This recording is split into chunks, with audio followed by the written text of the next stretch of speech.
It's obvious to think that when you're on a ride like this that the physical things are going to be hard. Sore legs, sore feet, sore knees, sore back, sore backside.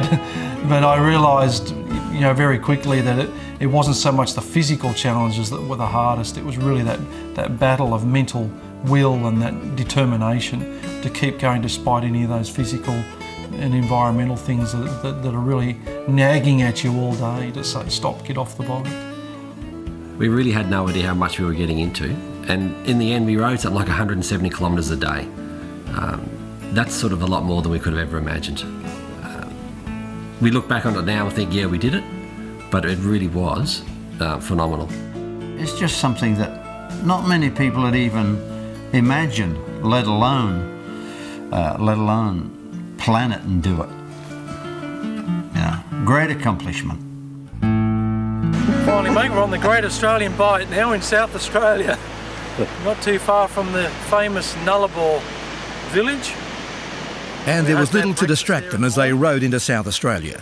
The brothers proudly standing overlooking the great southern coastline, but also knowing there were still thousands of kilometres left to travel before they reach their final destination. We rode about 180 kilometres today, but we're probably pushing 1,700 kilometres now since we left Perth, yeah, so we rode across the South Australian border today, but we've done another 100 since then, probably. Yeah, 120 since then. But we were warned beforehand though. Don't underestimate how hard this ride is, and it's definitely true. In fact, we met a guy today, Steve, an Englishman, who'd come with his mate, and they've only made it a third of the way, and his mate's had a bit of an injury and an accident and has had to go home. And so we don't often hear those stories about the people who don't make it, but we're one of the lucky ones that have made it so far, and hope to continue on through to Sydney. You might recall about 10 days ago I spoke to Dean Nicholson because he and his brother, goodness me, I'm tired saying this, would have set off from Perth 10 days ago to ride their bikes to Sydney.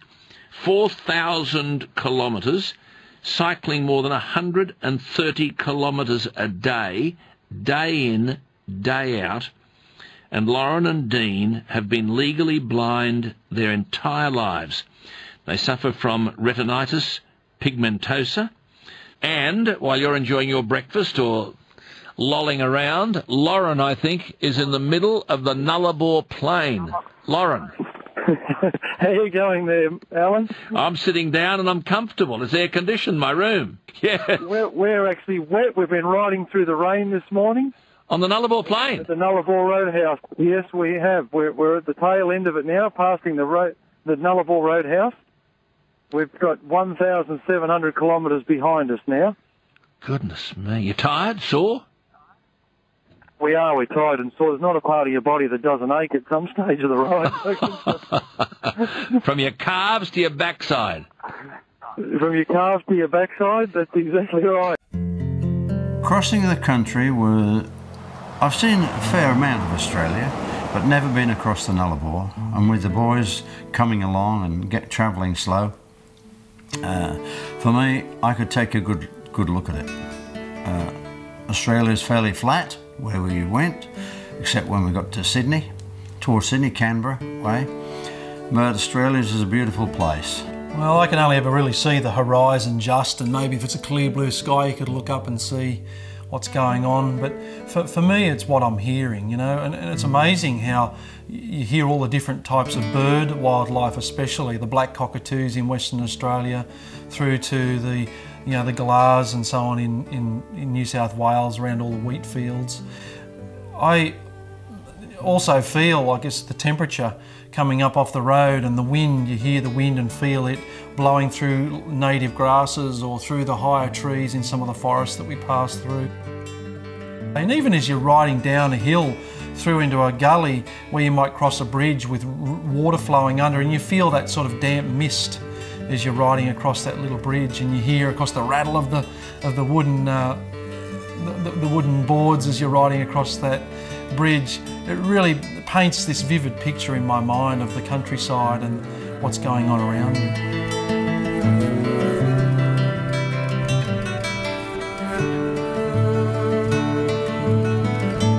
As word spread about the marathon, there were several media opportunities to promote the real reasons behind the ride. Of course, in Australia they suggest that around 50,000 Aussies actually have RP. But in Australia, as Dean mentioned, there are actually 300,000 people who are blind or have low vision. It's cold, it's hot, it's raining, there's flies, there's dust, there's parts of your body that ache that you never realised you owned. And so it's definitely has been a challenge and a battle of the wills. To become the first blind people to ride tandem bikes for more than 4,000 kilometres across Australia. I was just so amazed at the people we met along the way. I remember in one town we came into, an old lady had already come into the visitors centre to leave a donation. She wanted to donate to the cause. She'd heard about these blind boys that were crossing the country, and she wanted to be a part of it. A lot of the times, Grant and I, as the two pilot riders, and particularly the two-sided riders, got to slip into the background when this was happening, and we got to see the people go and meet Lauren and Dean, and to see the amazement on their face, to see the appreciation they had for what they were doing, and to give these people hope. I was just amazed all the time at the people that stopped us to donate money, to offer their encouragement, their support. It was just great to see so many people reaching out to support us along the way.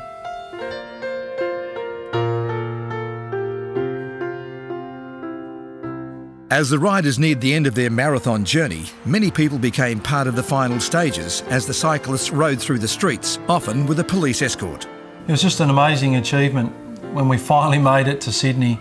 It was a beautiful day, but the feeling of exhilaration, having achieved something so amazing. And as I looked around, you know, my family were there, my brother was there, you know, we achieved it together. And of course for John and Grant, it was just a great experience to have done that together, to be the first person to ever ride across Australia. It just really was a nice feeling to see that there were people there who really were in amazement at what we had done. I think it's important for everyone to stand up for what they believe and do something that they're passionate about. I really love Australia, and I think crossing the country is something that every Australian should do at some stage in their lifetime, although they probably shouldn't all do it on a push bike. But I believe that everyone should try their best and never give up on their dreams.